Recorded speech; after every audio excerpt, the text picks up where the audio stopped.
Hello students, myself Dr. Ali, Biology faculty of this institute। आज हम बेटा biology में जो प्लांट मॉर्फोलॉजी है, इस प्लांट मॉर्फोलॉजी के एक कॉन्सेप्ट को समझना चाह रहे हैं, रीजन ऑफ रूट्स। यानी रूट्स का जो कौन कौन से रीजन हैं। याद रखिए प्लांट के अंदर दो रीजन हैं, एक है शूट सिस्टम, एक है रूट सिस्टम। तो रूट सिस्टम में जो रूट है वो रूट, उस रूट के कौन कौन से रीजन हैं, उन रीजन का क्या काम है, किस तरह से रूट की लेंथ बढ़ती है, प्लांट में रूट का कौन सा पार्ट है जो एनाटॉमिकली इंपॉर्टेंट है, कौन सा पार्ट है जो प्लांट में रूट को प्रोटेक्ट करता है, ये सभी, इन सभी के बारे में आज हम बात करेंगे रीजन ऑफ रूट्स के अंदर।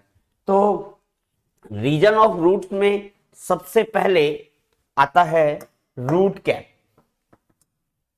रूट कैप, ये देखिए, ये रूट की जो स्ट्रक्चर है आप देख रहे हो, इसमें इस रूट के एपेक्स में, क्योंकि यहां से इससे आगे तो ये रूट का बेस है, ये रूट का एपेक्स है, यहां से आगे ऊपर की ओर अगर हम देखें तो बाहर की तरफ तो हमें शूट सिस्टम नजर आता है, जिसमें स्टेम, लीव्स, फ्रूट्स, ब्रांचेज, ये सभी कुछ नजर आती है। और ये अंडरग्राउंड पोर्शन है लीफ का, रूट का, ये अंडरग्राउंड पोर्शन है प्लांट का, जो अलग अलग रीजन्स में बटा हुआ रहता है। जैसे रूट कैप पहला रीजन जिसकी हम बात करेंगे, दूसरा region of meristematic activity, region of elongation और रीजन ऑफ मैच्योरेशन, ये चार रीजन है। ठीक है, तो रूट कैप क्या है? रूट कैप देखिए सबसे एपेक्स पर है, रूट के एपेक्स पर है। ठीक है, तो क्या कहेंगे अपन? Present at apex of root, root के एपेक्स पर प्रेजेंट है। ठीक है, फिर और क्या है, ये किस तरह से है? ये देखिए थंबल लाइक स्ट्रक्चर है, बिल्कुल जैसे अंगूठा है तो उस तरह की स्ट्रक्चर यहां पर बनी हुई है। ठीक है, थंबल like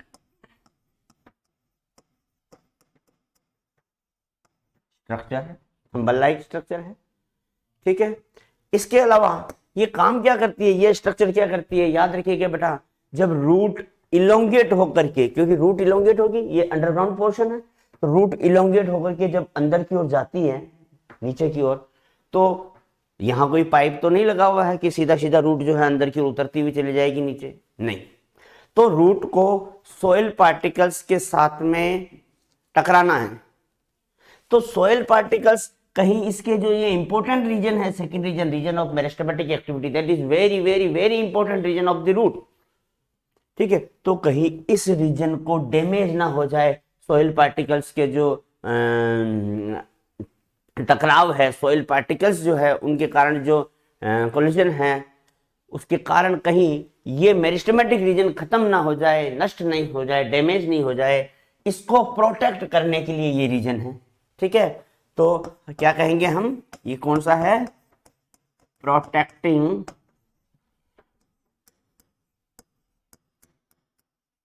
structure that protect the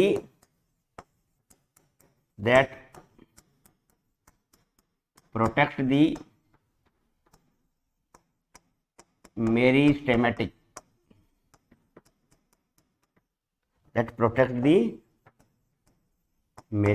region, जो मेरिस्टेमेटिक रीजन को प्रोटेक्ट करती है। ठीक है, ये इसके साथ साथ ये रूट केप जो है ना बेटा, ये रूट केप जो है म्यूसिलेज भी सिक्रीट करती है। ठीक है, म्यूसिलेज एक केमिकल सब्सटेंस है बेटा, जिसकी वजह से क्या होगा, म्यूसिलेज सिक्रीट करेगी, जिसकी वजह से इजी गोइंग हो जाएगा इनका, इस रूट का लेंथ वाइज अंदर की ओर ग्रो करना आसान हो जाएगा। ठीक है,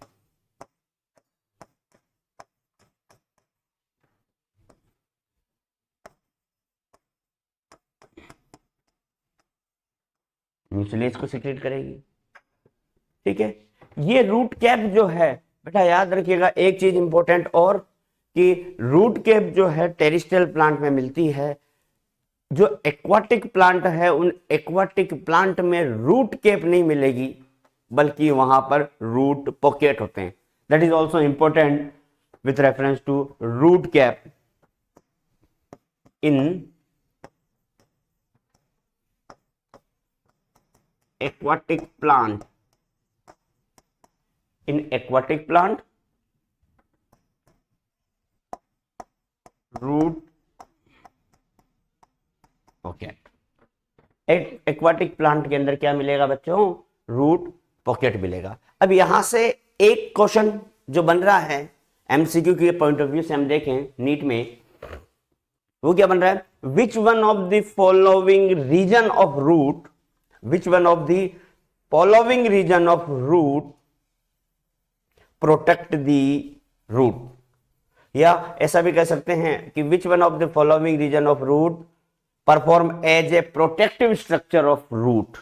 तो कौन सी है वो होगी बेटा रूट कैप। तो यहां पहला क्वेश्चन यहां से आज इस स्लाइड से बन रहा है बेटा नीट पॉइंट ऑफ व्यू से। ठीक है, चलिए आगे चलते हैं। अब इसके बाद में इस रीजन ऑफ रूट कैप के बाद में दूसरा जो रीजन हमें नजर आता है that is region of meristematic activity. इस रीजन ऑफ मेरिस्टेमेटिक एक्टिविटी में क्या है बेटा? मेरिस्टेमेटिक सेल है। That is very important region of meristematic activity. ये जो रीजन ऑफ मेरिस्टेमेटिक एक्टिविटी है यहां पर क्या होगा? मेरिस्टेमेटिक सेल होगी, मेरिस्टेमेटिक सेल्स। मेरिस्टेमेटिक सेल्स हैं। कौन सी सेल्स है बेटा? मेरिस्टेमेटिक सेल्स है। ये मेरिस्टेमेटिक सेल्स क्या करती है? डिवीजन का काम करती है, यानी कि divide and divide and divide, लगातार डिवीजन का काम करती है। ये कैसी सेल होती है? ये मेरिस्टेमेटिक सेल्स जो है ना बेटा, इसकी कुछ कैरेक्टरिस्टिक्स होती है, कुछ खासियत होती है, कुछ स्पेशलिटी होती है। ये सेल्स जो हैं स्मॉल होगी, छोटी होगी, इनके अंदर डेंस प्रोटोप्लाज्म होगा,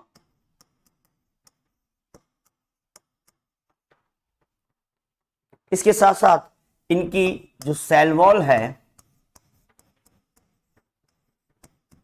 वो थिन होगी, पतली, और केवल प्राइमरी सेल वॉल होती है। एक बात याद रखिएगा बेटा, इनमें जो सेल वॉल है पतली और प्राइमरी सेल वॉल है।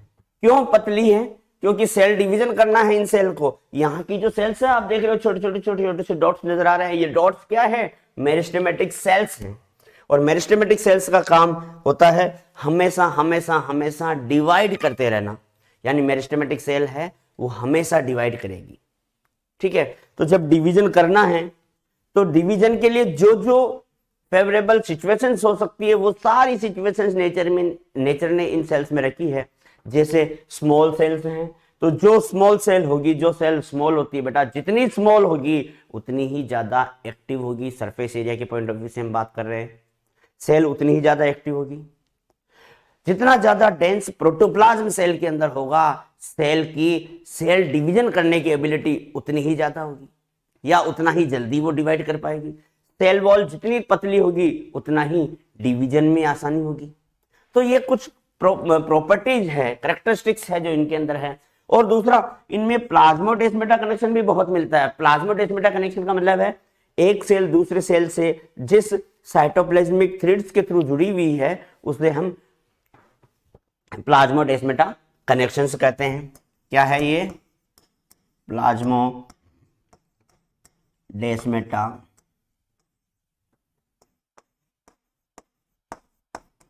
कनेक्शन देखने को मिलेगा।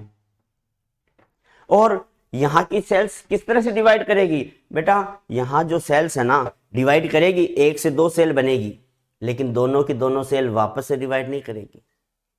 एक से दो सेल बनी और फिर एक सेल जो है वो डिवीजन की कैपेसिटी उनमें होगी और दूसरी सेल जो है इलोंगेट रीजन में पहुंच जाएगी, इस रीजन में पहुंच जाएगी।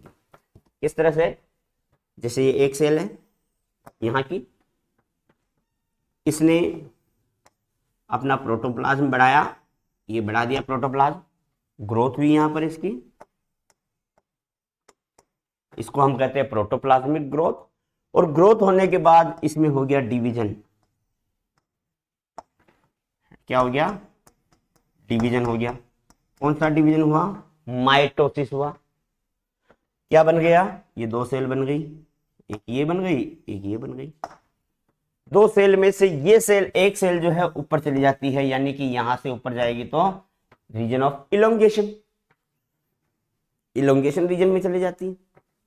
और ये सेल बचती है, फिर ये आगे वापस से ग्रो करेगी, इसका प्रोटोप्लाज्म बढ़ेगा। जैसे यहां बढ़ा है, यहां ग्रोथ हुई और वापस से फिर ये डिवाइड कर जाएगी, फिर डिवीजन हो गया, फिर एक सेल, ये दूसरे सेल। इसी तरह से फिर ये एक सेल जो है ये ऊपर इलोंगेशन रीजन में चली जाएगी।